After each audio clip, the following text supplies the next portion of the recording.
আজকে ফেলেই দিব এই মাছগুলাকে। আমি কিছুই রান্না করতে পারি না। আরে মিম, তুমি আমাকে ফেলে দিলে কেন এইভাবে? আমি তোমাকে দেখতে পারিনি, তুমি ওখানে ছিলে। তোমাকে দেখোনি, এখন কিন্তু মারবো তোমাকে আমি। দাদা, তুমি মিমকে মারছো কেন?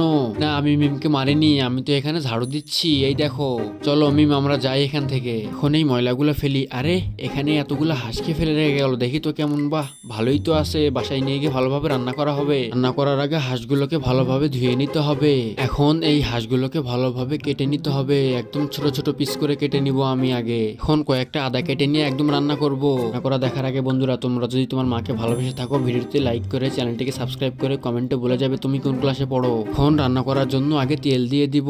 দেওয়ার পরে কুচি করা আদাগুলো দিয়ে দিতে হবে। এরপরে আমার হাঁসগুলো দিয়ে একটু সস দিয়ে দিতে হবে। দেওয়ার পরে উপর থেকে ঢাকনা দিয়ে কিছুক্ষণ রেখে দিলে আমার রান্না হয়ে যাবে। আরে বল্টু, আমি তোমাদের ফেলে দেওয়া হাঁসগুলো রান্না করেছি, তুমি জলদি গিয়ে মিমকে নিয়ে এসো, আমরা একসঙ্গে হাঁসগুলো খাবো। তো আমার হাঁসগুলো রান্না হয়ে গেছে। আরে মিম, বল্টু, তোমরা কোথায়? এই দেখো, তোমাদের হাঁস আমি রান্না করে নিয়ে চলে এসেছি। আরে মিম, এই দেখো তোমার ফেলে দেওয়া হাঁস দাদা কত সুন্দর করে রান্না করেছে। নাও, তুমি আগে একটা নাও, নিয়ে খেয়ে বলো কেমন হয়েছে দেখি তো। হ্যাঁ দাদা, সত্যি অনেক সুন্দর হয়েছে এইগুলা। আরে মিম, সত্যি তো এইগুলো অনেক সুন্দর হয়েছে।